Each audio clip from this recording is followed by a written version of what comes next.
अपने देश की एक विशेषता रही है।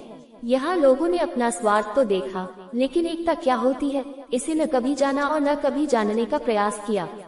जब तक यहाँ एकता रही तब तक ये खूब फला फूला और विदेशियों के आकर्षण का केंद्र बना। पहले मुस्लिम आए और बाद में व्यापार के बहाने यूरोप वासी भी आए। देश के दक्षिणी भाग में पुर्तगाली रहे, पौंडीचेरी क्षेत्र में फ्रांसीसियों ने पैर जमाए तथा बंगाल की ओर ब्रिटेन वासी ईस्ट इंडिया कंपनी के नाम से व्यापार करते हुए अपने पैर जमाने लगे। दक्षिण में तो फ्रांसीसी व पुर्तगाली इतना कुछ न कर सके जितना ब्रिटेन वासी कर ले गए। ब्रिटेन वासी यहाँ राजाओं को आपस में एक दूसरे से भिड़ाते हुए अपना शासन करने लगे थे। ये स्थिति वर्ष 1857 तक चली थी, क्योंकि तब इन अंग्रेजों से छुटकारा पाने की अलख जग चुकी थी। इसी के परिणाम स्वरूप भनक लगते ही अंग्रेजों ने तब शासन की बागडोर इंग्लैंड की महारानी के हाथों में सौंप दी थी और वहीं से शासन चलने लगा था। हमारी सामाजिक मतैक्यता का ऐसा आलम रहा है कि हम आपस में ही एक दूसरे के खून के प्यासे रहे हैं, चाहे वह जलियांवाला बाग का गोलीकांड रहा हो या फिर चौरी चौरा कांड। अंग्रेजों ने तो केवल अपना हुक्म चलाया था। इसी हुक्म के चलते अंग्रेजों ने हांगकांग पर विजय पाने के लिए भारतीयों की सहायता ली थी, क्योंकि हांगकांग ने अपने देशवासियों पर कोई वार करने से मना कर दिया था। आज भी हांगकांग वासी भारतीयों को अच्छी नजर से नहीं देखते हैं। ये सब उनकी एकता का ही परिणाम रहा था, जो वे 1947 तक अपना शासन कर सके थे। तरक्की रफ्तार में भारत आज भी काफी पीछे है, मगर जो भी तरक्की हुई है उसका आधार अंग्रेजी हुकूमत ही है। बात कड़वी है पर सच यही है। अंग्रेजों द्वारा किए गए सुधार, एक शिक्षा का क्षेत्र ब्रिटिश हुकूमत से पहले राजा महाराजाओं और केवल उच्च कुल वालों के लिए ही शिक्षा थी।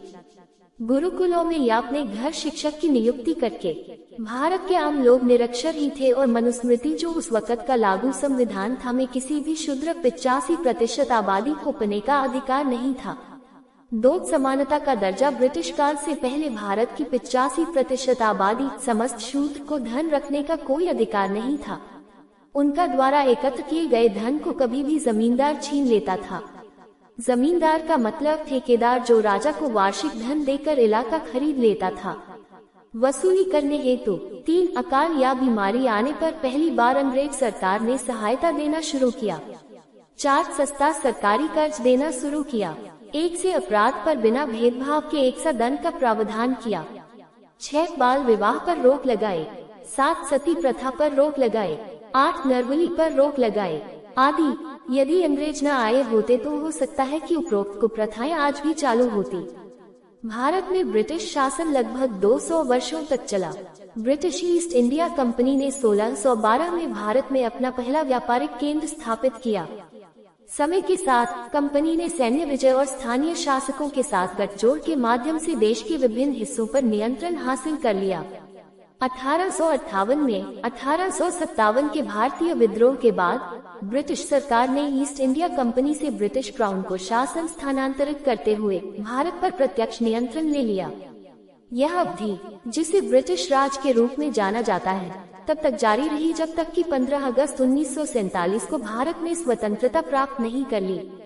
इसलिए अंग्रेजों ने लगभग 190 वर्षों तक भारत पर शासन किया, व्यापारिक पद की स्थापना को प्रारंभिक बिंदु माना। बिल्कुल ऐसा कहा जा सकता है, क्योंकि भारतीय इतिहास के लेखन में लगभग सभी क्षेत्रों में पाश्चात्य सभ्यता, पश्चिमी देशों खासकर यूरोपीय देश एवं वहां के लोगों को अन्य सभी से श्रेष्ठ दिखाना एवं भारत पर उनके बलपूर्वक एवं छलपूर्वक किए गए अधिकार को सही ठहराने का उनका मूल उद्देश्य रहा था। हड़प्पा जैसे उन्नत सभ्यता को बसाने में वह पश्चिमी सभ्यता का योगदान दिखाते हैं, जो कि बाद में शोधों के आधार पर निराधार साबित हो चुकी है।